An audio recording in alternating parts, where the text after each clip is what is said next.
Hello, and welcome to the LARP Noobs. I'm Ian, and as ever, I'm joined by my friend Dave. Hello. And I think we're going to talk about the best Empire event that I've ever been to. Arguably. Yeah. I mean, the first event I think will always hold a special place, but... Well, as you can hear by your voice, Ian... Yes. We're both still recovering. Yes. My brain is still a giant pile of goop. Mentally still recovering. My feet are very, very tired. Both of our voices have taken a bit of a hammering due to the amount of talking that we've been doing. But, shouting. All of it. Vigorous debates. It was so good. It was... Yeah, I mean, we should just crack into it, but it was honestly great. Event 2 is Spring. Yes. Which is a big event for Navarre. Yes. It's kind of a big, fun celebration event for Navarre. Yeah, right? I mean, there's a whole thing of you just kind of shout out it's spring, and then everybody kind of mimics it. It's really cool. There's cool stuff there's an unburdening where basically if you have old kit, you can give it away. I wasn't really involved in any of that. Nor was I. None of it at all. No. But it was a lot of fun to be around. I mean, Navarre is already an amazing community to be part of. Yeah. So knowing that we were going into spring and there was a whole bunch of things that had been kind of happening, I think everyone was super jazzed after E1 and was kind of let's really pump it up for E2. The whole nation the whole of the Empire was just really buzzing. I don't know about anyone else, but I heard a couple of people say something to the similar effect. I was in a weird headspace going into E1. I think a lot of people were in a weird headspace going into E1. I think if you listen to the E1 episodes, I think they show that we were in a weird headspace. And there's a lot of stuff. I mean, there's all the things that have happened, the massive stuff. I think anything that you're wait 2 years for, and are really, really hepped up, and you have all these expectations, all these wants of a thing. And this goes into not what PD are doing in the game, but how you're interacting with it. You want to get everything out. And I think it was just we had this time round. Yes, I was just super focused on things I had to do and really, really hype on getting involved. So, a couple of things. Yeah. I am the ambassador to Jean. Yes. Which I got elected to at the end of last summit on the Sunday. So basically it went from Sunday into the Senate. I got elected, and that's basically end of event, right? Yeah. So I was like, man, what's going to happen? This is really exciting. So the Winds of War came out and the Winds of Fortune came out. Yeah. And fuck me, it was in the Winds of Fortune, there is a section that is on all the diplomatic stuff, okay? Yeah. The kind of foreign nation stuff, what's happening around the world, all this jazz. And I look down, and there's one just called the Yarmish Ultimatum, okay? Yeah. And it's literally if we don't get a message, because no one's messaged them in so long, they're jilted and are could someone please just send a message from the Empire, or we'll assume that we are basically at war and our enemies. So I was like, right, firstly, I need to get a winged messenger off, which is a ritual to try and send off to try and get... So I penned a letter before I got there and was basically ready for that. So for those non-Empire players, and I suppose Empire players as well, who are new, there are rituals that mages have to do on the field, and they basically will... they're like an RP process that you essentially have to go through to then initiate the mechanical benefit, in this instance, sending a message off to another individual. So that was one thing I had to think about. The other thing that I thought about, and this is going to talk about my headspace going into this, right, was... If you wanted, let's say if you're a player sitting at home and all you want is to watch the world burn, okay? And that's your whole thing, is let's see how much trouble I can get the Empire in. Yeah. And you read something that basically says, unless this character does a thing, we will be at war. Yeah. Okay? This just made me think, well, how hard would it be to someone just as a side...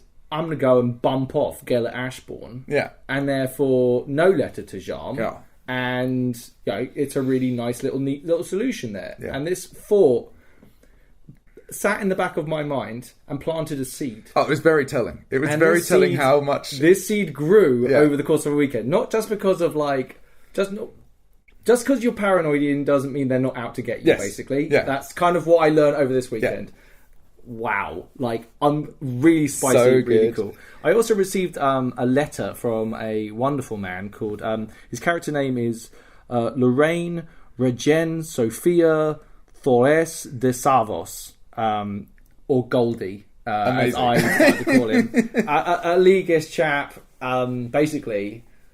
Because I'm ambassador to Jarm, I'm like and Jarm is like and Yarm. I've heard both. Oh my god, I'm so frustrated not knowing which. I will interchange them throughout, so I don't know which one's the right one. But basically, I'm effectively like the conduit between communications between this NPC foreign nation that's and the Empire, right? Yeah. So anything that's kind of related to them goes through me, and I have to kind of look after all of that. So this guy Goldie has this thing, and it's like there's things called ministries, I think they're called, and they're effectively like in-character things that you can invest in and get resources out. Sure. In this case, it's called the Prime Factor of Palace Docks, and this is like he has this. It's a Leagueish thing, I think, and basically he trades with Jarm and gets very good rates and can have access to like large quantities of resources. So, hearing that we're possibly going to go to war with these people and all trade is going to end, this is like obviously very important to Goldie. Okay, it's so cool that the game has these aspects in it, and this is just player action as well on top of all of this, but where you have like this fictitious world with these fictitious things, but there's this immediate economic situation that's occurred, and that makes people interested in what's going on, and it's all... And Empire's big enough. Like, I've learned a lot over this last week how big and how much is happening at Empire. And bear in mind, like, for the last 2 years of us actually attending, we didn't really get into much main plot, right? No, I think it's safe to say as well, like... I haven't even RP'd that much. No, it's very light RP. Very light. Agreed. And I would say this weekend... Much more. Much more. Also, the discovery of who your character is through the act of engaging in some heavier RP. Yeah, definitely. Like Talus was basically, for example, always Ian with some dials ever so slightly turned up, right? I think it's more like... I would like Gellert to be a certain way. Yeah. But there's enough Dave in Gellert that means that I have a couple of tendencies which I've learned about myself, which is fine. They're a lot of fun, but can get me into a lot of trouble, basically. So basically, the reason why I mentioned Goldie at the start is because it's like it's two characters that have never met before that have common interests. We both want the same thing, right? Yeah. We both want to kind of smooth over diplomatic relations with Jarm and trying to do things. So we kind of like weirdly like are allied, right? These two different forces are in alliance, like an 80s more like a 70s diplomatic intrigue movie, but with two characters all both wanting the same thing, coming together and trying to overcome the odds type thing. It's a really cool fucking story, and I'm so glad that I got to hang. Anyway, the a couple other things I got for the event. I got braids, little what they called the little black plastic. Yeah, these looked really good, actually. A friend Matty next door in the Black Scar camp kindly offered to do them. And was amazing. Like, I felt like I must have looked like a crazy person. You looked really good, like really good. Like, because we've both been growing our hair out. Yeah. I really want to do like a ponytail kind of thing or something. Yeah, this is the first time I've been able to do anything with my hair as opposed to just look in the mirror and go, when does it start looking good, right? So really, really happy that I could actually do something with my hair, which was amazing. And I felt like I was sitting there while Matty's doing them, and I was just like, what is that feeling? What is this feeling I've got right now? And I'm like, I'm feeling pampered. Yeah. And no one pampers me. Oh. It was, do you know what? Yeah. I really liked it. Yeah. I really liked being pampered. That's something I need to do more of. Yeah. You know? Dude, that's one of the joys of like going a bit, like not even fancy, but just engaging in some kind of idea. No! Don't drag me along on your fucking fancy train. I'm not having anything to do with that. I ordered a couple of bits. I ordered a rod, as custom made rod of Geonosis Studios. This isn't sponsored, by the way, but like we are gonna wax lyrical about this thing. I'm holding it in my hands right now. In fact, I should just go through how I basically got it. So. Basically, I'm a twat and was walking around. I think it was one of the LARP event things where they would have all the salespeople there. Yeah. And I'm walking around, I'm literally telling Ian, like, oh man, I've become too choosy. Like, I like this weapon, but I don't want this on it. I like this hilt, but I don't like this. And I'm just like, I want this thing. And then the guy, I'm having this conversation at the Geonosis stand like an arsehole. I'm literally like saying, all these things are not what I want. And he just goes, we can do commissions for you. And I'm like, oh, really? So we had a bit of a chin wag. And you know when you're just vibing with someone? Like, we just... For whatever reason, me and this guy I started to describe what I wanted. And what I wanted was, instead of I wanted a shorter weapon I could walk around with comfortably. It's like a town weapon. A town weapon. Yeah. But what I wanted was, I didn't want a blade, I wanted some sort of crystal. So it's a magical weapon. And I wanted the hilt and the guard to be... because I'm a Navarre, I wanted it to be like leaves and vines and things like that. But because my affiliation with Jam and all that stuff, which has like a Southeast Asian vibe to it, in some ways it's a bit more complicated than that. But I wanted flowers on it, and I wanted it to be colourful and bright type thing. And we just started vibing, and we started to have a chat, and then there's a certain point in the conversation, and I would highly recommend this to anyone that's dealing with any artist, but communicate, know their work. I like the Geonosis stuff anyway. I think all of their stuff is legit, like really, really nice. Really, like I just like the style to it. But like when we started vibing, you can go down that road a certain distance, and then at some point you just have to be like, it's yours. Yeah. I've communicated everything. I think we're both, and this is the limitations of language, right? Yeah. But I think we're both on the same page here, and just let the artist do their thing. And I'm so glad that's how it went down, because holy shit. I find there's like that sort of level of giving the artist the ability to express themselves on the project, as well as just not just force, like, you know, just purely your vision and have that sort of hammered out. It's nice to have the artist's kind of touch in there, because they really bring things out that you wouldn't have maybe considered, that you actually then end up being your favourite things. Why are you going to the artist in the first place? Yeah. Right? A lot of people can make latex weapons, right? But why are you choosing certain people? And if that person isn't producing the kind of... If you don't think they're going to produce what you want, then don't go through them. Yeah. But this is an incredible thing. It came out so much better. In fact, I'll just tell this story now. Like, basically... Yeah. I was supposed to be coming last event. Yeah. All of them got COVID. I hope all of them are okay. Yeah. So I was more like, hey, COVID, it sucks that it's not there, but hey, we all got to do our thing nowadays, right? This time round, I popped over just to say hello, and they were like, it hasn't arrived yet. All the stock came along, apart from this, and maybe a couple other bits. And I'm like, what? And they said, but don't worry about it, because someone's going to go and pick it up. So over the course of the weekend, I got there Thursday, right? I kept going back and like, no, and kind of having a bit of a joke with the young lady that was working there, or the guy that was working there about it. But man, I went on the Saturday.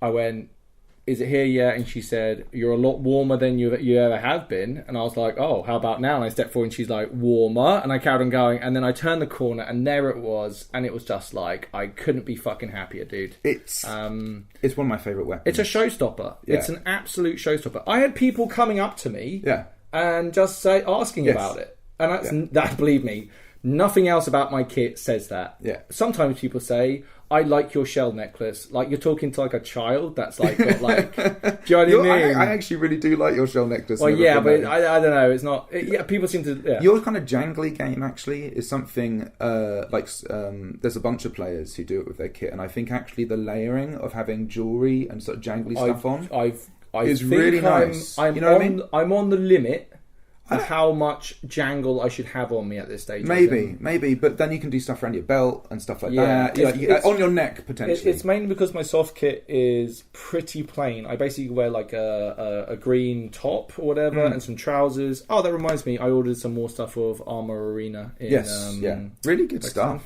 Really good. I love it. I think like buying straight... I think they're in Pakistan or India, I forget. But the... whenever I order of them, it takes forever to get here, because I think they're basically manufacturing it and sending it from half the world away. But couldn't be happy with the stuff. I've got some trousers and some other clank. Not that I'm going to be using clank for my Navarre character. But man, like, you know, the Dubois must ride again, basically. And that's kind of... and I bought some cavalry boots off Armour Arena. They're really nice. So they do leather boots and all this stuff like this, So, but these boots are fucking. They're outrageously cool. Like I love them, right? They're proper cavalry boots. Goes up to really the knee, like them. leather. I had to put some insoles in and double up on socks. Yeah. But when I'm walking around with them, I felt a little like Bambi at first. Yeah. It was more like learning how to walk because they don't grip your feet like the way that normal shoes do, right? So, yeah. It's an important point that I mentioned my footwear and how I'm finding manoeuvring around is quite fairly important. But yeah. What else did you get up to before the event? Okay, there's quite a few little things, but the biggest thing was that ended up sort of like being a massive part of my game throughout the whole event was becoming the captain of the Navarchers for this event because Kaylee, who's played by Antonia, couldn't make it. So I kind of asked, is this something I could do? And basically me and Sparrow will be like sharing kind of... We'll be sharing kind of Are you okay, captainship of We'll it. get to that later, man. I know. Big emotions, big feels. We'll get to that. Sorry. We'll get to that. Sorry, but yeah, we'd be sharing kind of sub-captaincy really, of it. That hit you just then. Dude, it hit me for a while. Wow, actually. Man. Yeah. But no, so I was basically going to be captain for this event, and so you're going to be in charge of the archer block. Yeah, and I kind of interacted with a bunch of people, and we were all going to meet up and stuff. It worked out really well, and just having that as an element of game that I was walking into, suddenly like actually being in charge of a military unit and like a special kind of military unit as well, like an asset, that the commanders can actually think about using. Yeah. I wasn't aware how much game that brings. Yes. Like being the captain of an archery block really did bring me a lot more game than I was ready for in a fantastic way. We had so many moments over this weekend where you were like, and I'm just going to try and chill out for a minute, and then someone would run over and be like, hi, I'm looking for Talis, the Navarcha captain or whatever, and all this stuff, and it's just like, it's fucking cool. It was really cool. It so that's a massive part of my game going into it. There was lots of stuff I wanted to try and do beforehand, and that was a big part of the pre-LARP. The other thing was there was the creation of the market, which was a really cool idea. By the way, it's really funny that we just add "nah" to the start. I know, it's a little bit like anything at all, and then that's yeah. I actually don't mind it. No, I can see either. why people wouldn't be into it, and I think we're at like having the Nabar and the Namarket. I think that's enough. Yes, if the Navarchers is enough, dude. Right? If I was from a different nation, I would completely take the piss out of it. Yes, and you should probably as a Navari, as well. I love it. Yeah. It's totally cool, and I love it. Utterly efficient. I think this idea of setting up an actual market area is such a good idea. Yeah, it's like I stopped by and said this to the guys, and I donated to the fundraiser for it. So did I. Yeah. What being a trader Yeah. is a pain in the arse, especially when you've got high ticket items and you're just wandering around and you're trying to hustle, and it's just like you're doing miles and miles and miles for very little coinage. You're getting to meet some people, but it is what it is, right? And also it gives like a sense of community. That's the other thing I was about to say. This like the spectacle of Empire. To have these special locations you can go to and experience, and the idea that I'm going to go to the market this weekend just to see what they have. Yes. Right? Yeah. Like, really cool. It was really cool to be part of it because I decided that I was basically going to try and sell a whole bunch of my produce there. Yeah. And you've been a busy boy, haven't you? I really did make a lot of stuff because I've basically finished is the wrong word, but I've got to a state with my in-character kit for Talis himself where I'm very, very happy. I'm not in any rush to add anything. Yeah. Well, I don't think you can at this stage. No. Although I did see a really nice goblet that somebody posted up. But anyway, so I was like, oh man, I really, really, just for my own mental health at this stage, enjoy making stuff. Yeah. Right? It's actually become really important to me as a person to just keep doing stuff, keeping myself busy. So I was like, I need some stuff to do. I was like, then the market's come along, there's an opportunity to sell stuff. I'd already been making basically a few new copies of my book, The Alchemist of D's. It's very good. It's very good. What a shilling. Other alchemy books are available. Yeah, other alchemy books are definitely available. I know. Hey, always be hustling. You whore. Always be hustling. Hey, you can whore yourself in the field. You can't whore yourself on the podcast. No, that's shameful. That is shameful. I know. I'm disgusted. Bad. But they are very, very good books. But worth every penny. I'd really kind of worked pretty hard on making some of them. I did like this limited edition copy of the book, which is in like a slipcase that you can wear on your hip, and you can use it as like a book storage thing, and it's like fully like, it's like, it was nice to sort of sit down and be like, I'm actually going to like push the limit of what I can do. Because it's not like I've ever formally learned how to do any of this stuff. It's just me bodging a lot of it as I go. I think that's how it is, though, right? Oh, that is how it is. But I was just like, I'm just going to go full out. What would like a fancy limited edition by Talis look like? They're great. And I'm dead chuffed with them. They're really nice. I like how bespoke they are. Yeah. Like the way that you change them up, and how they're each so individual and like. I think, I also have kind of lent quite into this kind of idea that like Talis actually makes this stuff. Yeah. Right? Like I'm kind of like of the mind where he actually has made his outfit, right? Like large elements of it were made by him. Is one in the library, by the way? Yeah, one's in the library, yeah. Yeah, so you can go check that out. So you can go check that out. But you've made the covers much more fancy now, These are some really fancy ones. And I've just learnt more, right? And I've got a bit better at it and stuff like that. And just wanted to try out some different... So I did that. But I was talking about this before, that it was like... Sorry, I'm going to get complete sidetracked. But, like... preferences are a weird thing, right? Like, you might think that your old batch are like, well, I've improved so much and done all this stuff, right? And I was like, you were saying like, oh, I should mark these down in price and these should be more expensive. And I agree, like the fancy ones are more fancy, but like, you don't know, like someone's going to be like, no, I absolutely love this version of these books, right? So I had someone actually come up, but that's for when we actually get there. But I had some people come up and say similar sort of stuff. So, but the market. It's amazing. Cool. Hey, thank you to the players that set it up. We haven't spoken to, so I won't mention them by name or anything. But like it's that kind of hustle, dedication, imagination, and actually like I love people that do the thing, and they've really gone out there. They come up with this good idea and objective, and they went out and they achieved it. Like. I think they're trying to go for a stretch goal at the moment. It would be fucking sweet if they could amazing. If they get benches down there. Oh. They get benches, little stalls. GG, it's going to be amazing. Also for the bar at night, like having a few benches out would be really good.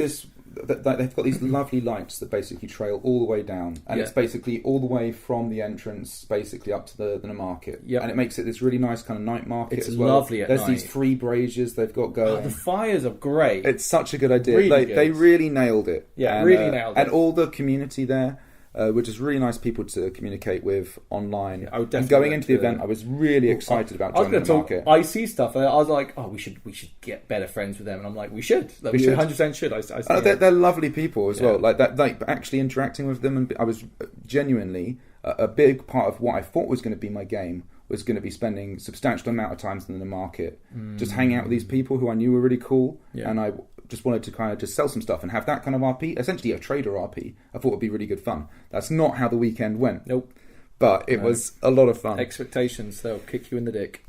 Also, another thing I should say is before the event started, like a few days before the event started, there was basically this message I got from somebody. I won't mention who. What? And it was about this meeting between the Spring Archmage and Yormograr, who's this Eternal, which is like these kind of, I guess... Is it Eternal? Yeah. Well, yeah, I think, or a Herald of Eternal. I'm not entirely sure. I can't remember. I think Eternals are the big bads or whatever, the big scary They're like monsters. crazy and gods, the right? Heralds are heralds for Eternals. I think? Maybe. I'm so sorry if you know what we're talking about. And I'm not in the Priest or Magic game, right? No. Talis doesn't know anything about this. I don't want anything to do with Eternals.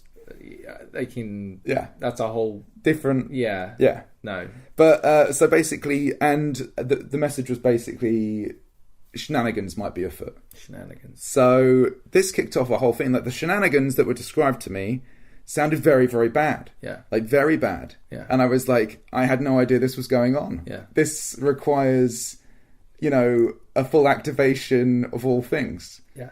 Right. And I started like messaging around, just getting some like different opinions on things and stuff like that, trying to gather up stuff I see and sort of learn. This was just all going into the event, like in a very small amount of time. What are we going to be doing about this?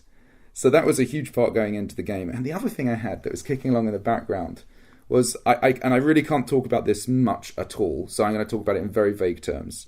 You tease. And it's a tease. I'm sorry, but I got involved in this investigation, which was this letter correspondence, and part of it involved breaking an actual code, which, like, the kind of stuff that, like, like it was like I'm not saying it was like James Bond shit. Well, it kind of was. It's kind of James Bond. It kind of was, and it was like so cool. I was like, I spent a night at home just kind of sitting there, just breaking it, and then I was like, I broke the code. This is what it says, and I posted it back, and it was just really cool. Like that as an element of game. Bear in mind, this is a code. The intrigue. This is a code that somebody got on a letter that was written by somebody else. Have we? Okay, this is dumb, right? Yeah. But how have we missed? Yeah. All the intrigue, because there's a lot. Players do a lot of stuff. If you're a player like we have been, yeah, like you hear about stuff in the distance, but like the sheer volume of intrigue. I think that the reality is you and me hadn't pushed for it until now. True. Like we only just made ourselves accessible to that type of game, because you have to sort of, it's not even that the game will find you if you make people aware that you would be interested in the game, if you kind of understand. Yeah, we've been building the Entwined Paths up, which is our banner, and I've been trying to get into the ambassadorial game. Yeah, and I think this is kind of there are repercussions for that. These are culminations of both of those, and through the journey of trying to get to those positions or trying to organise those things, you end up making an absolute shitload of contacts, and people that know your name, right? Yeah. Like people start to recognise you as, oh, there's that guy that won't shut up about Jam all the time, right? It's really cool. So that was an awesome little thing. So it's just the aspect of, as I said, someone writes this letter, someone else acquires the letter, and then that letter has a code on it that then somebody else has to break. Like that chain of events, just even as a human interaction, is awesome. Yeah. Right? But doing all that IC was chef's kiss good. Yeah. Thank you so much to everyone involved in that chain. Bear in mind, I don't even know some of the information about the letter. But it was really good. And I'm sorry I can't talk in more specifics, everyone, but hopefully you can just get an idea of what that would be like as a human to be involved in something like that. Hopefully you can understand how cool that was to be part of. Dude, sounds amazing. It was great. So that was super cool to do. So I mentioned this on the podcast a while ago, and I would never talk about listeners or patrons or people like that coming to say hello. Okay, ages ago, I don't even people remember me talking about how we were blowing up in Kazakhstan. Yeah. Okay, someone in Kazakhstan is listening to us. Okay, and then we got a message that we got a patron that was like, "Hey, I'm the person in Kazakhstan. Yes, just want to say thanks for all the stuff. Really nice message." Okay. And I was like, this is fucking amazing, right? Yeah. But I am a skeptical man, Ian. Yeah. I'm a skeptical man. And even when someone says, I'm the person from Kazakhstan and all this stuff, I just tend to be like... It sounded too good to be true. Exactly, Ian. I'm a grown-up boy. I've seen the internet. I know how it is, right? Yeah. Like, it's actually someone called Jeff who lives in Birmingham. He's using an IP thing to try and make it... That's what's happening right now, right? No. The Kazakhstan listener came to their first event and came to the camp and visited us. Yeah, on the Thursday when we got there, we set up camp, and it was... Thursday in large shades can just be summed up as an awesome social event that you engage in with the people that you love. When Violet arrived and introduced herself, how happy was I? Yeah, I was I couldn't contain the joy I felt at how I'd finally got to meet this person who had lived in my imagination for so long. And I know this sounds very parasocial, by the way, in the reverse way, where a content creator is becoming a little bit too obsessed by a listener that is in one specific part of the world. But really fucking cool. Yeah. Really nice to chat to them. Here's some nice slippers, slippers were amazing. That had horsehair. It was great, and they look amazing. Happy. And this isn't like, if you're listening, we don't want to be bombarded with gifts or anything. No, definitely. This is just a really special occasion that I just wanted to say, as someone that's been making the podcast, whatever, a real privilege to really kind of meet someone that was awesome person as well. I think we just everyone who has approached us has been really nice. We should just talk about this in general. Yeah. You're the best, listeners. Yeah, really You're cool. the fucking best. Like, you don't fuck with our game. Whenever we have interacted with anyone, you're so nice. Like, you're a really attractive bunch. You're really fucking polite. You're just awesome. Yeah. Like, because it's a worry for us, because the problem is, like, when you go to LARP, you can end up being, like, recognized, or people change their behavior about you, or whatever, right? Like, I don't get that feeling at all. Yeah. So thank you so much. Like, you fucking legends. So good. Yeah, really appreciate it. It just makes, like, sometimes I worry about it, and then when we go to these events, I'm like, oh no, we don't need to worry. What the fuck was I worried about? Yeah, because everyone's just so awesome about it, and I think they understand, hopefully, you know, where we are and what we want, and it just works really well. We will be getting into a lot of stuff over the course of this recording, though, that is going to be like, I think most of the stuff I'm going to talk about is kind of mostly public knowledge, or you could dig a little bit and find out what I'm about to say. Yeah. I've checked with all the players involved that I'm going to mention by name, so that's fine. I'm not going to mention any of the stuff, but obviously, don't fuck you with the shit. Yeah. Like, we can keep having fun, but please don't fuck you with the shit. Oh, yeah. The other thing that happened when Violet came round was that she spoke about the fact that she was going to be having... gambling opportunities. Oh my god! And but she was also going to be selling bubbles that you can blow. Bubbles is legit a genius business. So I immediately there and then decided I only knew that Talis had a little bit of a gambling problem. Oh, did you? A little bit? Which is a weird thing to kind of play into, but it's kind of good fun. I do it very jokey. I like how you, Ian, don't gamble on anything. Yeah. Like, I've never even heard of you betting on something, right? Yeah. Like, but the idea of, like, Talis being like, he just can't fucking help himself. Yeah. He likes to hear the dice. He likes to hear the roulette wheel spin. Yeah. He likes all of that. I was legit, because Farron wasn't here this event, and I was legitimately like, oh no, that's Talis's gambling buddy. Like, you know, that's who I go and play like high stakes blackjack with, right? And it's like did you take them to the cleaners as well? Like, we did really well on the blackjack. We did great. Yeah. On the poker, oh no, I did very bad. No, but you played poker with mercenaries, an entire mercenary company. So essentially, they win whatever happens. Yeah. So, but no, it was that was great. But no, he wasn't here, and then I was like, okay, I already knew that Talis gambled, but bubble blowing, I was like, immediately.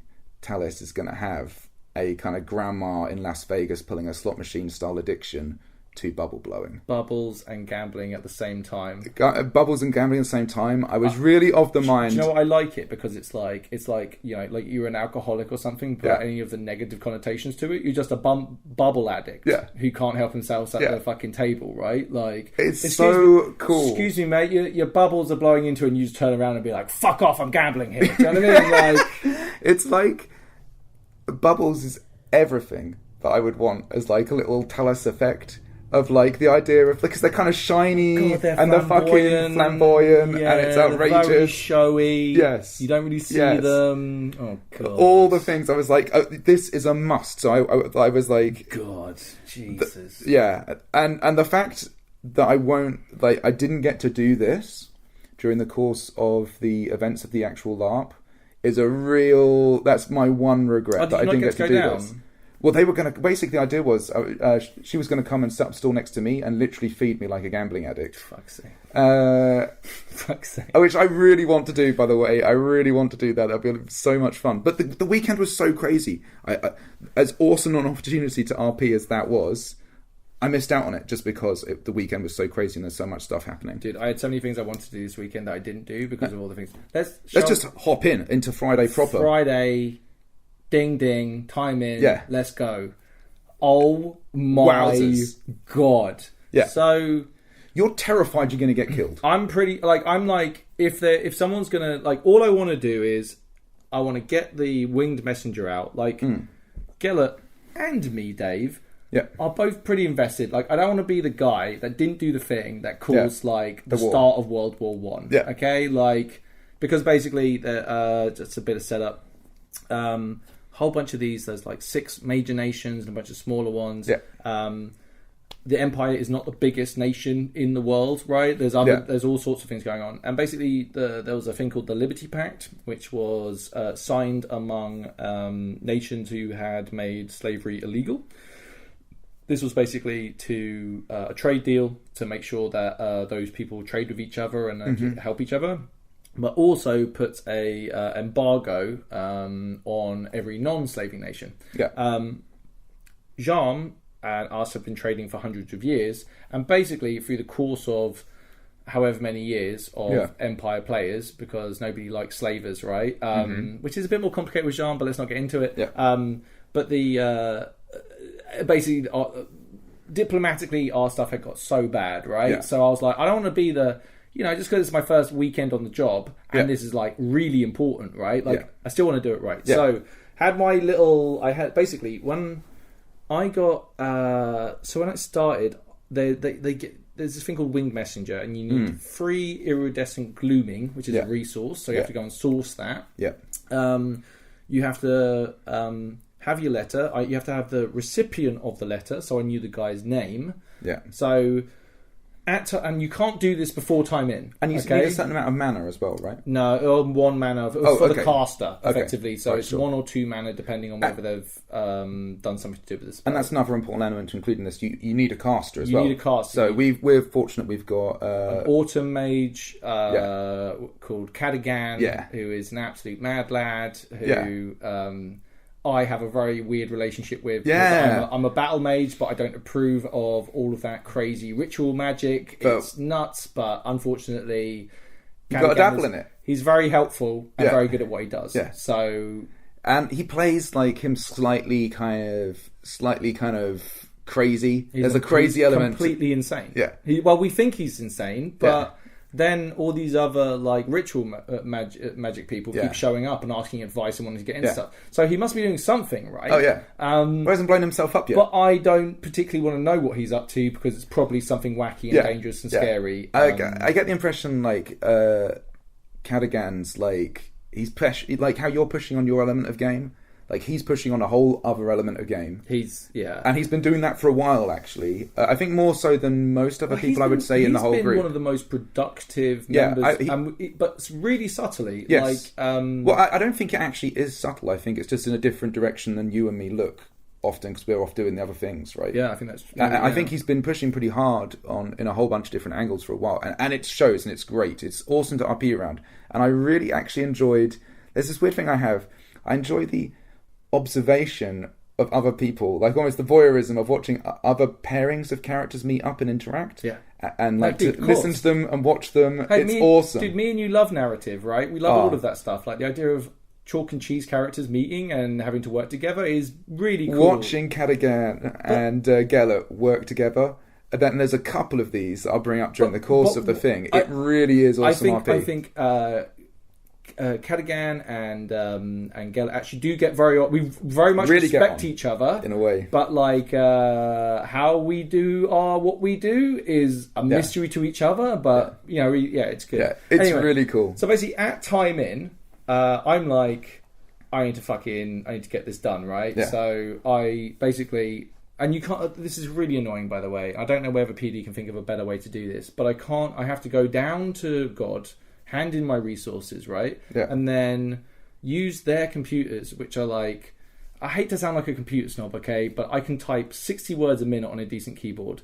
The keyboards were like they're taking a fucking beating, dude. Like this computer like needed taking out back and putting out of its misery, right? But so writing it out in a noisy environment, I'm dyslexic, so it's kind of hard to concentrate. I think that's a whole other element to it, being dyslexic. And actually, this is all very dyslexic world problems, by the way. So if I sound like a little salty about this, only because I find it so difficult to do, right? And it's also like, at time in, like, time is important, right? Like, you want to get everything done, especially when you're having mages standing by and all the rest of it. You don't want to spend loads of time in an OC environment trying to get something sorted.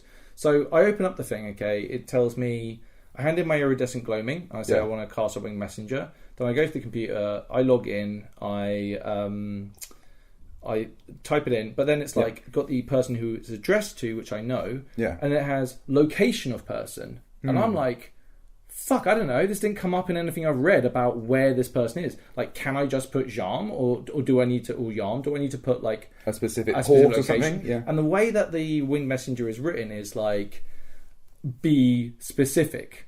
If you are not specific, bad things will happen. Okay. These words are like how you trigger dyslexic people, by the way. Like, let me put it this way, like the visa thing, remember I went through and all of that stuff, like I'm terrified about fucking up forms at this stage, right? I have a whole thing about I really feel uncomfortable having people watch me write. Yes. Makes me genuinely uncomfortable. It's one of the most stressful things in my life. I had to handwrite stuff out towards the end of this event and all of that stuff because I had to send another one.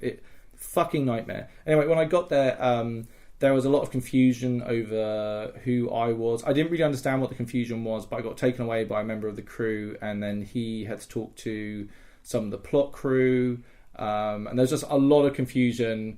It took a really long time. I really appreciate the people that helped me out, but it was like a bit of a palaver just to get to this stuff and get it actually sent and sorted, and I was pretty anxious about it, especially with the context of if I don't send letter, terrible things will happen, and there's a lot of stuff going on. A lot of stuff going on with it. Anyway, after I got to the thing at time before time in and was ready, and I was at least until took 45 minutes for me to get through this process, and it was like oh god. Anyway, managed to get back, standings going on, and so basically we have to get hold of a referee, and then so referee kindly came along, and then we do a little ritual to send the thing, which was hilarious. I wasn't there for the ritual as well. I really wanted to actually be there for this. I saw the second one, it was very similar to that. It was like basically, so the idea is Cadigan like sets up the thing. So we get the referee.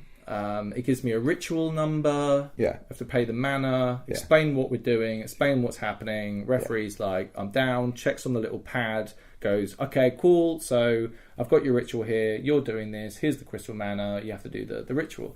So Cadigan starts firing up the old ritual engines, machine. Yeah. And it's like, he's talking about how this letter is important, it needs to be sent, it's being sent by Gellert Ashbourne to this guy in Jarm, and we're doing all this process, and he says, right, we want like an eagle is going to come down and take the letter and wing it away to Jarm.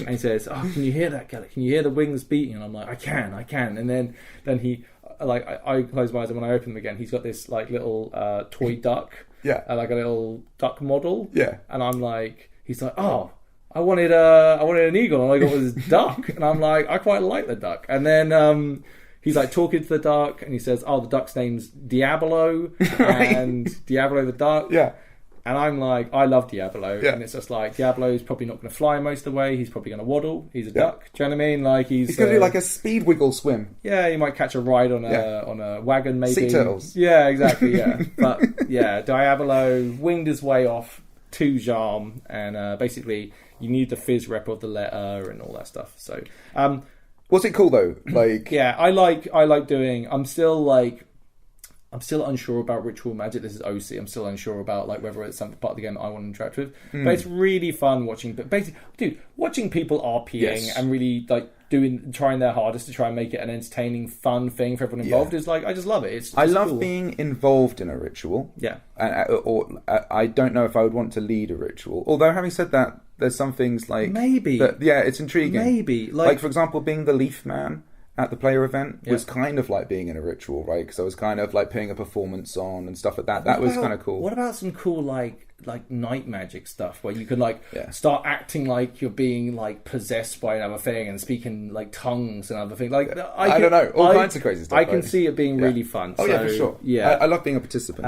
Why don't we go through some of your stuff, Ian? Because so while you were standing, one of the things I was kind of excited, nervous, all the emotions for. I'm not a public speaker in any way. That's not normally what I do. So you went to speak at standing? Yeah, so I went to speak at standing. Fucking hell, you must have been.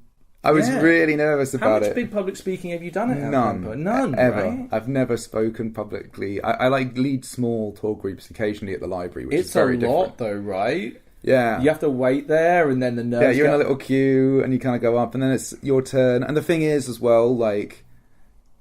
Talis is still me, right? He's still a bit shyer like me, a bit more reserved like me, maybe. But he's also a little bit more extra than me, right? I think you need to find a different word from reserved, and it doesn't quite sum up. Yeah, I know what you're saying. But, there's the element of... But Talis is not entirely like that. He's a bit more kind of outgoing, a bit more... forward-facing than I am. So I'm kind of nervous about, am I going to be able to sell that a little bit? Like, I want to do a proper introduction. I don't want to just be like, hi, I'm Talis. You're the fucking captain of the Navari, right? Like, you got to, okay. Of the Navarches, yeah. Navarches, sorry. How'd it go? So, yeah, I stepped up and did it, and everyone was really cool. Like, people actually kind of, like, cheered me and stuff, and, like, you know, kind of acknowledged, like, knew who I was, which was, like, actually... It was like just having people like in a big circle. You know, you saying that you're actually kind of a big deal. No, that's not even what you just said just then. Oh, Jesus Christ! I'll have to go back and listen to it, but I'm pretty sure I'm paraphrasing. No, I'm pretty sure you just said I'm kind of a big deal around here now. But people know me, you know, like. But the reality people is, cheer me. The reality. Oh my god! I feel so dirty. Yeah. You have a way of just like cutting through to like the. Oh. It's good. No, but so.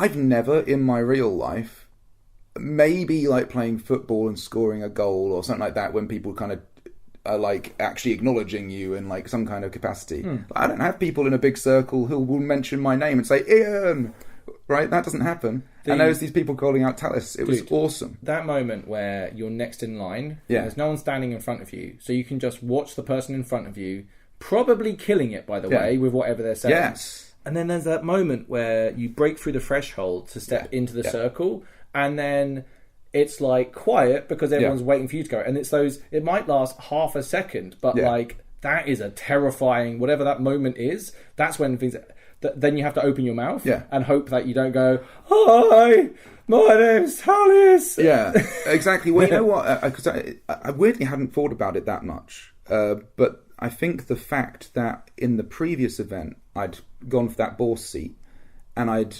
suddenly found myself thrust into a situation where in front of the circle people ask you questions and you have to answer them, right? Which is something, again, I have never done.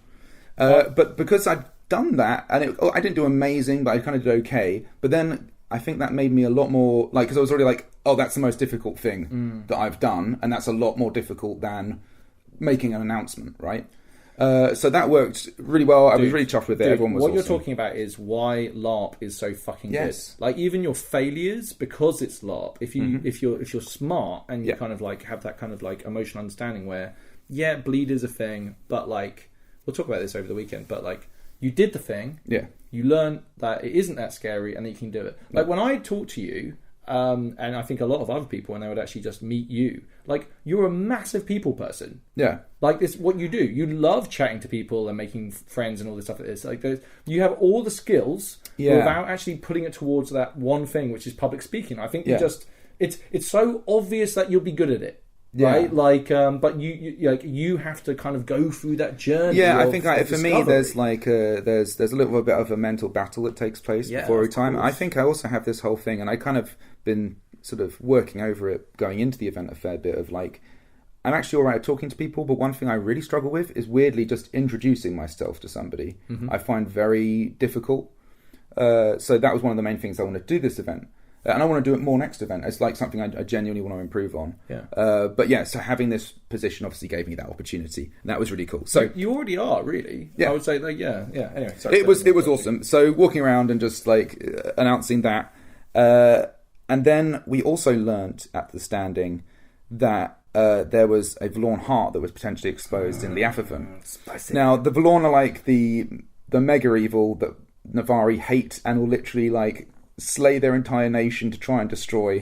They are the greatest spiritual threat to the Empire. Yeah. So it must be destroyed. Must at all costs. At all costs. So to learn that a Vlorn heart, which is like as it sounds, the heart of the kind of bad thing in the region that it's in, was exposed, and potentially we could attack it, and we knew how strong it was, and that meant that it wasn't so strong that it would be like an impossible task, right? Which I think a lot of people thought, because we've never had a chance to go for a Vlorn heart before. And the last one that did get destroyed wrecked everything around it. Like, it destroyed everything. So there's a bit of fear about... Yeah, this hasn't been done for a while, right? I think people were expecting very, very, very big numbers.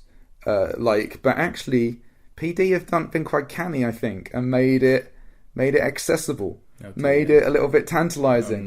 Made it a little bit spicy. You need enough. It's right? an Andy Raff trap. It is. But it's like you need a lot of stuff. but you could get it done if you are you going to hustle? I mean, you came here to hustle this weekend, so of course you're going to hustle. Yeah, so you're going to hustle together a whole bunch. So basically, we learned that we needed 150 military units to be dedicated to this thing. That it? Yeah. That's to do the initial thing, and then I think that will give the possibility, maybe even of having a conjunction. Would be amazing. A conjunction to have the heroes of the Empire go and deal the death blow to the heart of the Vlorn. I don't know if that's me spitballing that, but that would be ridiculous, right? Oh man, I need to get down the gym, dude. I need to be made of iron by the time we have an opportunity. Like that'd be so good. So that was outrageously cool to have like announced at standing. I'd heard a little bit about it before a time in, but to hear about that was very spicy. And that was all done through a spy network that we had over there, basically. And that was really cool. So then straight from standing, we go to Fawn's Council. These things, that's the other thing. These things are all, that I'm going to describe now, are all like bam, bam, bam, right? One after the other. Yeah, it's a lot I'm doing while this is happening, by the way. Yeah, it's the same. But let's keep going. Let's keep going. Yeah, so it's like, it's basically it's Fawn's Council, and they need a new speaker there. Yes, Fawns are military units, effectively. Like you don't have to fight to be a Fawn, but boys and girls who go off and wreck face, basically. They're generally the people who go out and do the fighting. Yes, in the main. Yeah. So we had like basically an election for a new voice of the Fawns, essentially. Big deal, and it was like. Basically, Caro goes forward for it. He's a member of our group, and we're a big fan. Yeah, huge fan of Robert. I mean, Robert as a human being, just ridiculous. But and on top of this, like Robert had been like properly busy with all kinds of OC stuff going into this event. Yeah, because he really wants to push, and we really want to push for him being the general of the potential new army, right? Definitely, yeah. But I mean, that's and there's so many good candidates for that position as well. Yeah, and what's hard is, when there are other good candidates, to be the person that will say, no, I have just as much right to stand, and I will. Yeah. And I've talked to him a lot about this. I don't think I'm talking out of school on this. It's just like, you deserve this, but go get it, right? Like, go get it. And it's just like, and he really came into his own this weekend, because he had a lot of ground to make up, because he's had like full on OC stuff going on for a while. He's volunteering, doing weapons check as well, which takes a lot of his time away. Anyway. So he basically he goes up for speaker, which is a good sort of thing to get, I think, if you're going to be looking at potentially pushing those kind of positions, because you really want to be speaking at Fawn's Council. It's a hat. Yeah. It's an important role. Yeah. Yeah. So potentially that might be, but it's anyway, not a hat, by the way. But no, but it's a thing, like a little hat, right? Yeah. Like And so he got speaker, and that was awesome. It was just like a really cool moment for us as a group. Dude, when you hear about your friends and associates or whatever doing well, it feels amazing, incredible. I feel amazing to hear that he got that position, and I was so proud of him. So proud. of him, dude, right? like properly proud. Just like, dude, look at fucking. Yeah. Look at you fucking beast. Do you know what I mean? And like, I think, you're fucking doing it. Like that thing we were talking about earlier of us actually not RPing that hard and not necessarily pushing that hard on a whole bunch of game objectives. I felt that one really cool backdrop to all this is that our entire group of Stridings and Steadings members who are part of the Entwined Paths, everyone was really pushing on a whole bunch of different ways of playing the game, but they were all pushing. And it was like, I was really proud of everyone. Like, we were like really, like, we're not big whoop, right? Like, we really aren't big whoop, but like we're really trying to give it a go now, and I'm really chuffed with everybody. Really cool. So after that, though, straight after Fawn's Council, which also basically has a whole bunch of really interesting meetings about military stuff in it, but it'd be too specific to go over, so we'll skip on to national training, which comes afterwards. And I'd kind of been in touch with the organisers of national training. I was like, let's bring the Navarchers along and we can work together, and they were really keen on that. Nice, that's a really good idea. And they'd kind of been in touch as well, because they wanted to have people, that give people the experience of getting shot at and also fighting archers. Are you trying to come up with tactics of how you can use infantry and archers at the same time? Yeah, I mean, that's already part of what we're trying to do as the Navarchers. I mean, like, one of the really cool things is that was the main objective, I think, when Kaylee built the Navarchers. But the thing that the greatest byproduct of it is the camaraderie that comes out of it. the fact that we have a natural buddy system, which we kind of means that as an archer, you're not suddenly playing that solo game. You have someone else that you're working with. Yeah. We work very much on like each two or three can basically talk to the other 2 and 3, and we can kind of shift along the line like that. For an infantry line, they're effectively heavy fire support, right? Like when you can bring them down onto one focused area, it's devastating, right? Like a bunch. We'll get into the battles later, but that part of that's all about the sort of I guess the doctrinal way that I'm trying to get the Navachas to work, and I think we've been pushing for a little while. I know the marchers do some sort of national training. Yeah. We do. I'm sure other nations do. I think it's a really good idea. Yeah, it's just build some confidence up. Yeah.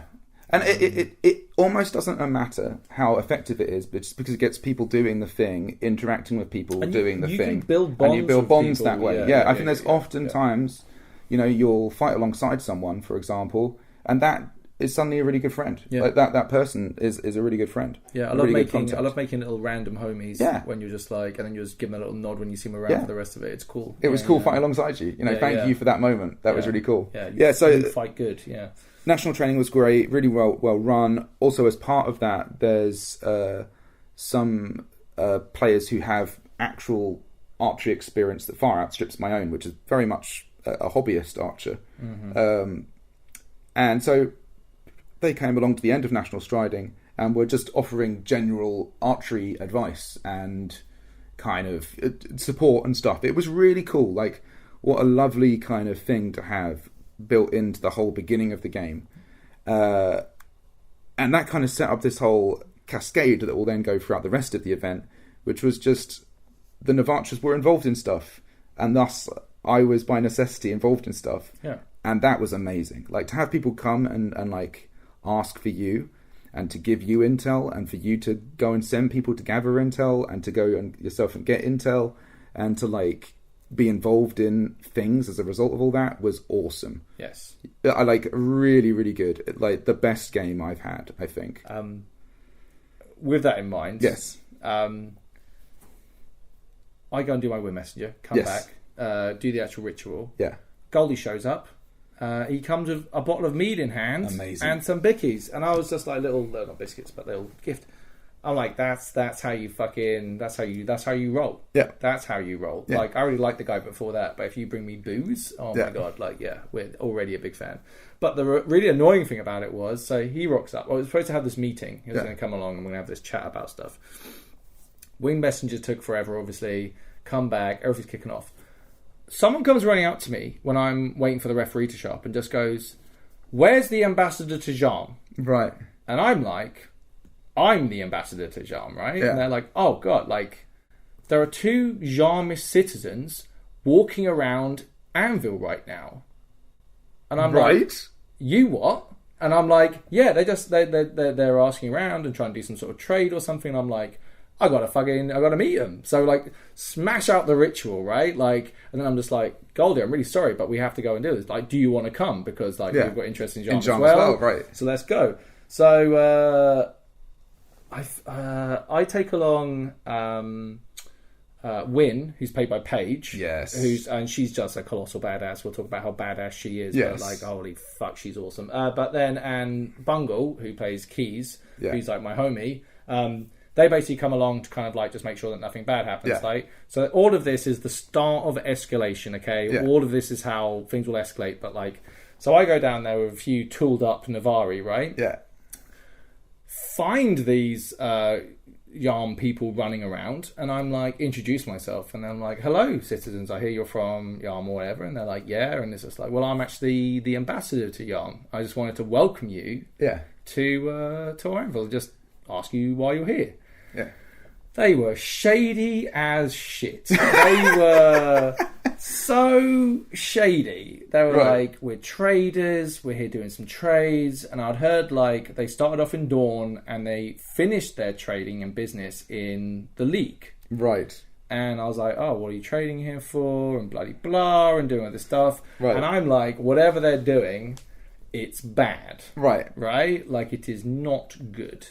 So I don't have the right to like put these people in irons and send them down, right? Like, and do anything like this. It would cause a diplomatic incident. They're not actually official officials of Jean, but they do work for anyway. Yeah. Shady. But then I hear that there's this group in the league that were the last people that seemed trading with them and seemed to be successful. Yeah. And this group specializes in curses. Right. And I'm like, holy guacamole. Yeah. This is what a diplomatic incident looks like. Yeah. Right.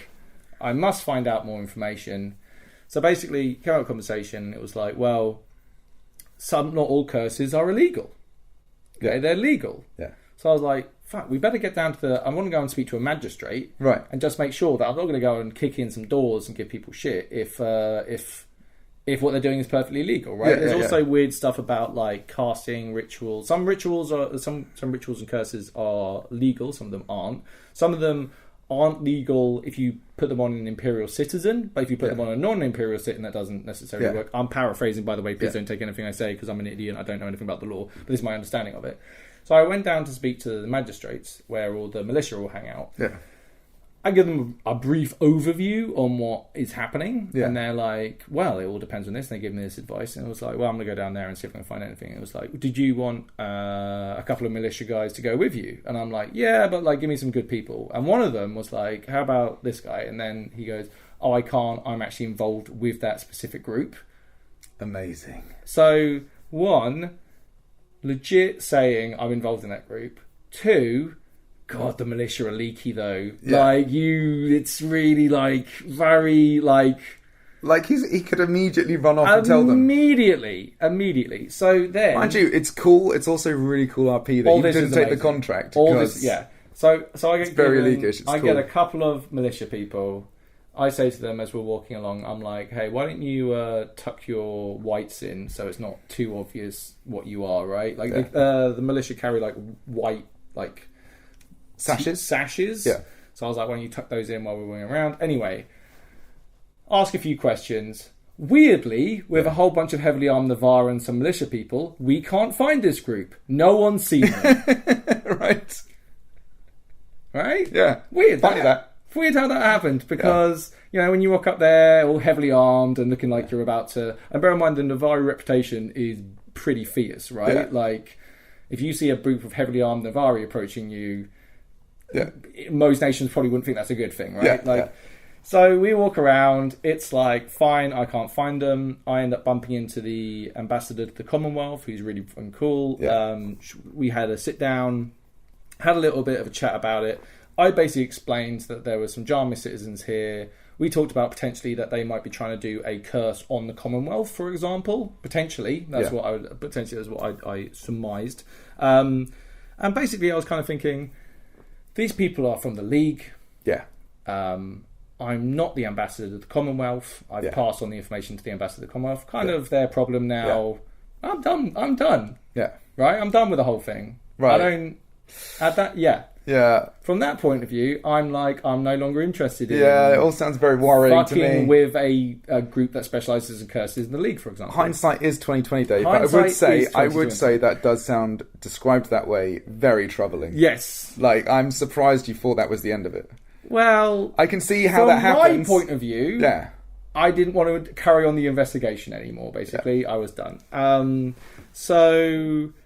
Yeah, and then... Oh, do you want to talk about you setting up the market, actually, before I get into the rest of it? Yeah, so I think while all that was going on... and this is the other thing, we really didn't spend that much time together. No, I barely saw you for the whole weekend. I hardly saw you at all. Yeah. And we purposefully, although things leak out because we're so excited, but we purposely try and avoid talking about the event.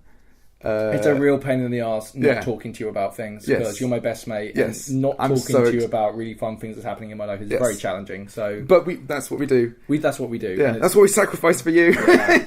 No, it's great. It's great. I love it. Like the build up. But dude, we wouldn't get to sit down for 2 or 3 hours and just talk it through. We probably would actually. That's not true. We probably would do that. But it's nice that we have to get a focus with a microphone on it. Right? It is really cool.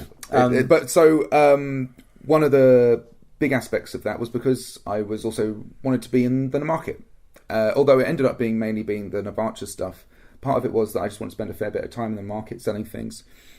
I made basically this sort of roll-out display that I could kind of put down that was all stenciled, kind of Ashbourne alchemy, and I made like a whole bunch of these kind of potion holders that you can put on your hip. I already have a big stock of potions. Your shit is so good. Yeah. All your little crafty like potion bottles and all that stuff like that. Like that's what, you know what I mean. Like you imagine a bunch of LARPers like looking through a magazine, going, "Whoa, look at that! Oh, that's basically Ian's stock that they're looking at, right? Like it's little potion things." I'm really like I am genuinely proud of it, and it's good fun to make. Like I really enjoy it. I had to buy one of those off you actually. Yeah, but because I do all these different kind of. Again, I like doing it like they're not just complete clones of one another. They're like different colours. They're really individual things. And sparkly. Yeah. It's very Tellus, right? Oh, I'm going to make one's red this time. Why not add some glitter to that? Dude, I've got like a glittery book. Oh, it's ridiculous. I need to speak to the Echo Course about you. But yes, setting up the market was really cool, and I got to set it up alongside. I haven't actually asked them if it's okay to talk about them. But some really cool other Navari who basically let me set up a stall next to them. I was right next to Embercast as well, who were really cool. There's also this kind of, I guess, like a tree stump that actually happens to be surrounded by all this stuff that makes it look like a natural throne. Yeah. And they're like that's but like between us. Yeah. So it's like between me and where I'm set up and where Embercast are. And it's a really cool little feature because people literally can come along and sit on it. That whole end of the camp, unfortunately, the way that the camp planners have put it, it's right near the back. And it's kind of unfortunate. It's on Murder Alley. Yeah. But you know what? Pride in Murder Alley, like, it's still fun. I still love that people are a little scared about heading down Murder Alley. It's good. I love it. Yeah. But hey, it's definitely worth a trip. Take a few of your well-armed people with you. Head down Murder Alley. Go and have some fun. Get some commerce under you. Get prosperity. The market was really beautifully set up, and just being part of the community. Even though I was really, I think, genuinely not there very long. I went there for drinks later on. Yeah, and it was lovely. It was really nice. And we just had a whole bunch of different nations actually representing there. Yeah, I genuinely want to spend a lot more time there next time. It was just so busy this time. So I deal with my Jarmis citizens, militia. I inadvertently might have acted a bit verbose in my actions. Yes. So I have to basically, there's a diplomatic meeting in the evening after Senate. I have to go and pick up my diplomatic pack, which is basically, I get it from the hub area, and it's basically like, I've got it here actually. Yeah. It's a, she says at the top, Ambassador to Jarm, and it basically tells me a few key bits of information. Yeah. Now, most people's diplomatic stuff is actually quite a lot. Yeah. On mine, it's quite big font, and it's only half a page, which is basically, send the fucking message or something terrible is going to happen. Yeah. And then there's like a little bit, actually it's cool, it basically says like, you are under no obligation to share this piece of information with anybody. Yeah. It's yours. Yeah. Like, it's entirely up to you what you do with it. And I love this. It's a really cool element of the game. There's an element of trust. If you wanted to be an abusive ambassador, I'm sure there's ways you could do it. But basically, there's this guy called Lord Minister Anton Tresher, and he's like their advisor or like political, like your contacting Jarm, basically. Yeah, exactly. So basically, he gave a piece of advice, which was that we. I'm going to go into this quite a lot. A lot of this is done, by the way, so I'm not really going to talk about active plot necessarily, but it might give context of stuff later on. What I really want to do with this is really go into detail of what it's like wearing a fucking hat in the diplomatic thing. Okay, so I'm going to go into some details on a few bits and pieces. Most of it's common knowledge, but yeah, I mean, I'm just going to go into it anyway. Basically, this is what it says, okay? This is advice from this guy. It says, the Imperial Senate must pass a motion stating explicitly that they do not support the Commonwealth, which is the nation that they are potentially going to go to war with, that are Liberty Pact signers, in their unlawful war. I know, this is when you read it to me, this was the troubling word. Against the principal Jarms, or their neighbours. Yeah. Okay, so there's... In one sentence, there's a whole bunch of stuff. And there was talks about this being a demand, when it's not, it's advice, and a whole bunch of stuff, right? But this whole sentence dominates my weekend, okay? Like, it's so going on. Anyway, before this, really important I should mention before this, I have a group of players. I'm not going to mention who they are or what nation they're with or anything description about them. I will only refer to them as my watchers or the watchers. And they are a group who...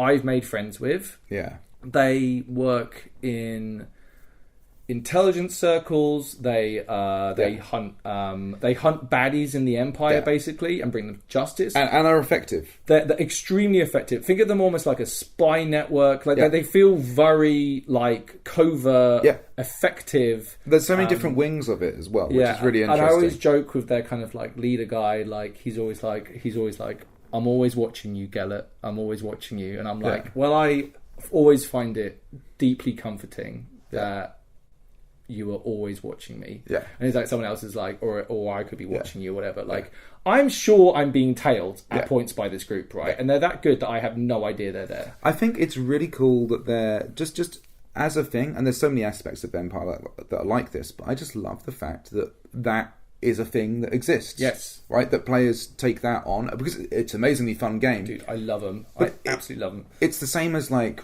ritual magic, it's the same as like deciding you're going to be a trader, all these things. Like the fact that people make these decisions and make really interesting game around the concepts of those decisions. It's really funny how like Gellert's clean, but like I'm surrounded by grey people, right? Like it's kind of fun. Anyway, they came up to me and said to me like, we've heard reliably that that someone's put a hit out on you, and you're going to be cursed over this weekend. And I'm like, how reliable is this? And the guy's like, pretty fucking reliable from what I hear. So like, take precautions. And this just sends me from the little seed we planted earlier on in the episode. It has now poured a healthy amount of paranoia on this plant, and it is now growing like Jumanji. At an exponential rate. Like it is Jumanji. Like Akira style. You know what I mean? Like it's a big plant at this stage. And I'm like, fuck. Like, oh shit. Like I'm a mix between excited, terrified, nervous. So I basically go to my group and I'm just like, hey, by the way, like there might potentially be an assassination attempt put out against me or a curse. I'm going to need some people just to be with me, like just to try and give that, like, you know, if I'm by myself it's an easy slam dunk, but I want to make it like difficult and you know. So basically from then on, Keys, Bungle, the same person, but and Win both basically took on being my bodyguards. So Bung, I'm just going to call Bung because I find it easier. Bungle was like basically became like my man. Right? Like, I don't know how to describe this without making it sound like bad, but like Bung was the guy who, when everything's kicking off and loads of things are happening, I need this one thing done. I go to Bung like, I need this. Can you sort this out? And it's just like, it's done. And it's like, I know it's done. I can forget about it and move on, right? And whereas Win was like, die-hard, badass fawn who wasn't going to let anything happen to me. Constantly at your side. She was like a terrier, right? Like literally on me. Like she like amazing. Ready to lay down any time. Right? Yes. So who else did we take? We took Fang along as well. Fang's really cool. Fang's awesome. You came along. Yeah, I came along. So basically we head down and we're waiting outside the gate. I get my diplomatic stuff. And we're talking about like, is this on the Saturday or the Sunday? This is either day. Oh, it might have been the Sunday. I'll talk about it now anyway. But we're all standing outside, and then it is the Friday because you were going to go into the balcony bit that was over the Senate, and we're talking, and I was like, there was a group. I won't say which group. I know them, but they were up to shenanigans, and I looked over and said to everyone, if you want to know, they're not here for us, but if you want to know what like a team of assassins look like, that's what they look like. So it's cool to just. I'm not an effective enforcer at all, but you can start making decisions, and like when you're RPing, being like a kind of a bodyguard or something of that ilk, it's like very fun. Like, so for example, I decided I'd set off from the camp slightly after you guys, so I could see any groups that might be following you. I also took along a newspaper with me, and I did the whole sort of thing. It worked out well at first. But at one point, it really did look like you were the most suspicious secret agent looking man ever, because your face was buried in a newspaper in very low light outside. It was just like... Oh, that was actually a really interesting newspaper, actually. Yeah, there are some really... we'll talk about newspapers. Yeah, it was a lot of fun. So basically we're like, okay, if you're going to try and kill me, going to the Senate at a specific time is probably a good opportunity, right? And we knew this. So... I was going there to have the diplomatic meeting where all the different ambassadors and the consul go and a few other people, and we basically have a big chinwag about what's happening in the Empire. So we go there. I literally have 2 people in the observation balcony, Bungles by the door to the Senate, and Win is on me like literally glue. on the Senate with you. Yeah, it was great. Yeah, and I meet. I'd messaged on the Book of Faces the previous ambassador, who I knew to be very well connected. The guy called Oswey. Yeah. Really helpful, really, really good. Had a bit of a chat. In the Senate building, he comes rushing towards me with his friend, okay? Both of them quite heavily armed. Yeah. And we're like about to fucking throw down until he introduces himself. And I'm like, oh, cool, right? Yeah.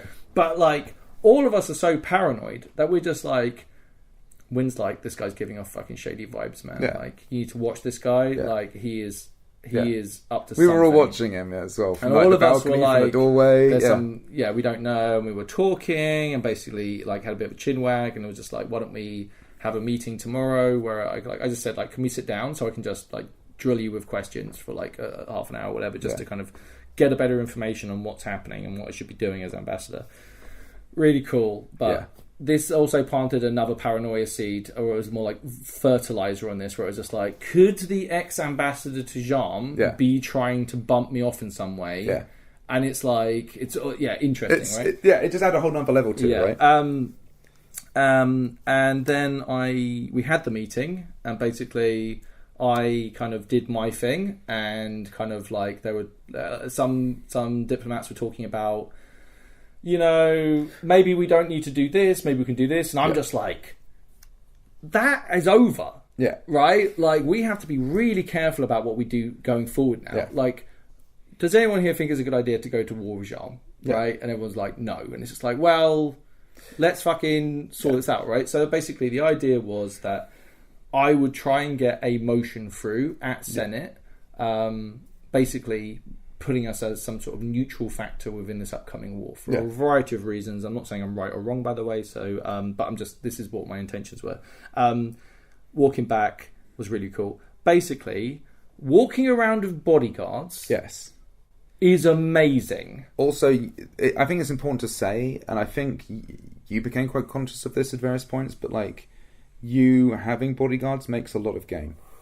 For a lot of people. A lot of people really enjoy being part of that game. I know a bunch of times you were worried that you were kind of like... Yeah, we should talk about this tomorrow, actually, on the Saturday. Not tomorrow, on the Saturday, because another group kind of helped out, and it's okay with my own striding. Yeah. Because, hey, I know Win, I know Bung, I know you, and let's face it, that whole Senate sequence of everyone hanging around and just, like, eyes looking around... Win being literally like so close to me that it was like she was just so fucking good. Badass. So the way she looked at people was just like, I dare you to. Like, you'll be dead before your blade leaves your fucking sheath, right? Like, she's like... And the thing is as well, like, I stepping in to help alongside her and Bung. And Fang. Yeah. And Fang. Fang got bored and walked off. Yeah, which is fair enough. Totally fair enough. Fang's like 16. He's such a fucking ledge that it's just like, but dude, go be 16, man. Like, don't want to hang around with it, you know. Yeah, he's 18, actually. He turned 18 at the event. Oh, is he? Yeah, I think he turned 18 at the event. He's a fucking top lad. Yeah, really, really cool. But no, having Bung there, and like, Keys is the kind of character who... he's not 18, he's 16. Is he? Yeah. You sure? Okay. Yeah, I said it as a joke. I was joking when I did it. Oh, okay, right, I see, right. Okay, yeah. But no, having Bung there was really cool, like, as well, because he really did have that feel of this kind of eyes watching from the corner. Do you know what it made me think of? Do you know The Godfather? Is it part 2 where they go to Cuba and like he has the guy that is actually assassin with him, but acts like a manservant type thing. Like he just gave those vibes. Yeah. Like quiet. Yeah. Watching. Yeah. Like, just... We'll do any job you ask for. Yeah. And like, I think Bung really enjoyed the game. Like, it was, and it really, like, Keys and Win, like, their characters felt really strong. Like, as those kind of protector roles. But what was cool was, you'd expect these two badasses to kind of... But they never overcroached in each other's space. Yeah. It was like, Bung was my head of security, and Win was my like point person bodyguard, right? Like who would be the jumping on me and getting me into the car, get down, Mr. Ambassador. Get down, Mr. Ambassador. Get in the car. Do you know what I mean? Like, you know what I mean? You know what I mean? Just throwing me into the thing, like really fucking really cool. Really cool. So full of imagination and like excitement. And I think because we had credible threats. If it had come from anyone else, I would have been like, oh, it's probably nothing. Yeah. But the source it came from was enough for me to be like, could be quite credible. And it also was being built on the foundation of paranoia I've already set up for myself. Of course, so. yeah. But I think that that RP was, it really elevated it, right? Being a bodyguard when nothing's going on is probably quite dull. Being a bodyguard when there's a very credible possibility of action suddenly springing off, dude, it was like super hype. Be careful what you wish for, right? Yeah. Like I really want to get involved in the Jarm game, and I want to get this hat, and I want to be somebody. You know what I mean? I want to affect the game, and then when it was like having a dumper truck reverse up to me, the back open up, and then it just lift up, and then just plot and game just. Yeah, you know what I mean? Just covering. It's too much. It's too much. Oh my god! And it was also like. I don't know whether it's like this for every time that someone takes onto a position where there's always in this state of crisis. But the state of things with Jarm was just so bad. Yeah. And then to add on this paranoia of an assassination attempt, it was a lot, bro. It fed out amazing game to a whole bunch of different people throughout the whole weekend. And I'm sure we'll tap into it a bunch of times. But I think just that as a general dynamic surrounding that whole Senate sequence was really cool. Because that was the beginnings of it. And it gets more so as we go on. Yeah. More of this Saturday. But tell me about the next line in our notes. Okay. So in the previous event, all right, you arranged basically for smutty images of you to be produced and distributed to every nation. Various places. At the time, it didn't quite land how either of us wanted it to land. Oh my god! I just understood what this means. Yeah, but like I don't know. I've processed a lot of stuff and things like that. And then we're both much more chill about this now. By the way, like if you listen to that part 1 episode, it's pretty heavy. So, it is heavy. Like I think it's an interesting thing. Look, this is what it is to be a human being. Right? Yeah, and fuck it, dude. Hey, me and you, we want to be honest and transparent, right? That's what happened. Let's do it. Anyway, sorry, and I'm interrupting. No, but it was. Suddenly, I was approached by a reporter who was gathering smutty images that had been distributed around the empire of different individuals, and she had heard about smutty images of Talis Ashbourne and wanted one. And I suddenly found myself never more than ever wanting to give a smutty image, and not like that at all. Just like, oh, what you were like? Hey, fuck yeah, this would be really cool game. All of a sudden, I was like, isn't that cool? Like if it gets like distributed in a newspaper, dude, I can get you another. Yeah, I do. I actually want another copy. Remind me before you leave, and I'll get it to you. Or like, if this reporter wants it sent, like I'm sure. I figure I'll send it. Either maybe I've got digital versions of it, whatever they want, basically. But anyway, fucking cool. It was so cool. And then, like, hi, I was looking to find. And I was like, I heard there's pornographic images of you. I was wondering whether I could have some. Oh my god, it was so funny, amazing. Dude. It was so funny. And I just, I don't know, from the flip of where I was with it, it was just such an interest. And like, it wasn't even a thought process, right? It was just like, that's fun game. I want to pursue it, right?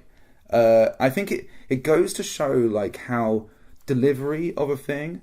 And how it's delivered to you and under the circumstances delivered. I also think it's about how I agree, by the way, but I also think it's a lot to do with our mental states going into E1. Yeah. I think we were both feeling really good and stuff like this, but at the same time like rocky on stuff, right? Like we both wanted things from the event and all this stuff. Also, I think the difference here was as well, I felt I had complete control over the situation. Yeah. Which utterly changes it. Yeah. Right, the decision was entirely mine, or whatever. Like whatever I want to do is entirely up to me. By the way, I completely understand your reaction. By the way, right? I think you're like, I get it. I see you completely, right? Like, but at the same time, it's also like people fucking loved it. The fact is that you're now at this point with it, and also that it's become part of the fucking lore. It's part of the game, right? There's reporters looking for the Talis stuff. By the way, is like. I don't know, it's just so cool like it's actually fun to play Talis, right? Which is like, and prior to this event, I would honestly say that Talis was basically me, right? I really felt like, and I still would say I don't roleplay that hard, But like I've certainly pushed it a few gears more than I disagree. I think I'm going to push back on you a little bit there. Like, I can see why you might think that, but at the same time, you are very much...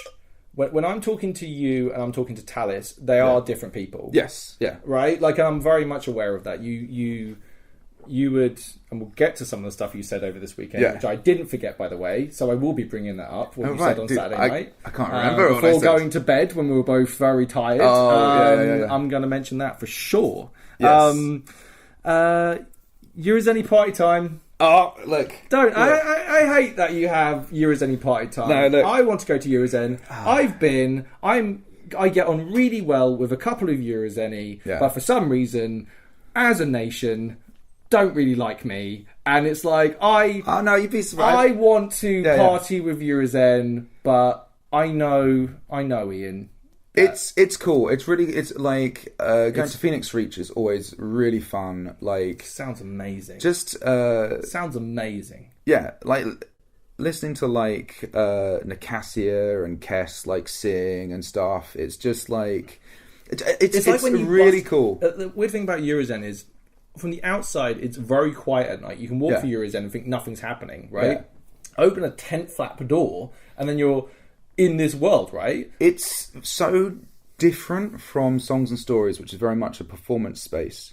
Yeah. And what I really like about that, and why I really wanted to do it, one of the two events, so I didn't do it last event, was because you get this kind of really cool vibe of there's like little meetings and groupings. Some people are literally having like a very chill conversation. Some people are literally having like a deep sort of political conversation, and there's singing going on.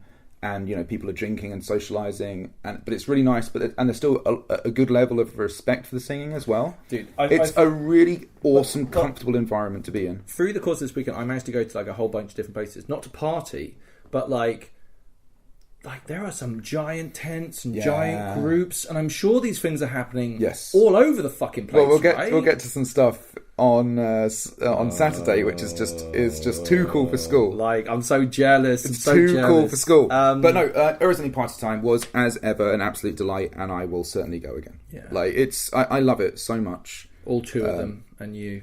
No, anyway. I don't know why I even did that, Joe. Yeah, that was so bad. It's such a low. You're crass, dude. You're gross. I'm sorry, Eurozen. Yeah, like Eurozen's I couldn't help myself. Awesome. That was weird, wasn't it? That was like a reflex. That's bad. I don't even do those jokes in the field, by the way. I'm the guy that goes, come on, man. Like, I think because it's a meme, right? It is a meme. But like Eurozen got loads of people. Stay hydrated. But the I drank an awful lot on Friday night. I partied pretty fucking hard. Also, our camp has... It's just a party camp. Yeah. People love partying with us. People love partying with Sinwig. People love all of it. And it's just like... Although we're reaching the point where we're not just a social camp, which has been really interesting. Like, a lot of business actually happens around the socialising. Very true. And... A lot of trade. A lot of brokering, a lot of... politics, a lot of just subtle meetings, just RP. Information transfer. Yeah, is happening. Yeah, you'll be stunned at how many times I was just like having chinwags with people. Then it would turn out like, oh, this is really fucking relevant for these reasons. Yeah. Oh, you're looking for that person? I know this person, right? Like shit like that happens all the time. So yeah, I was just like walking around, and people would just be like, oh, I'm just looking for some information about the Navarchas or something, or what your plans are for the skirmishes. And things like that. It was really interesting. Yeah, like just having those constant interactions all the time. It was great. Right, that's the end of Friday. Yeah, let's when we get into Saturday, everyone. Let's. Oh my god, how long is this? It's an hour and a half. Yeah, we barely scratched the surface. We have a lot to cover, by the way, everyone. Pages. So I hope you're up for. All of it. If you're in a long drive, if you're just getting to the bath, put some more heat in. We'll be back very soon.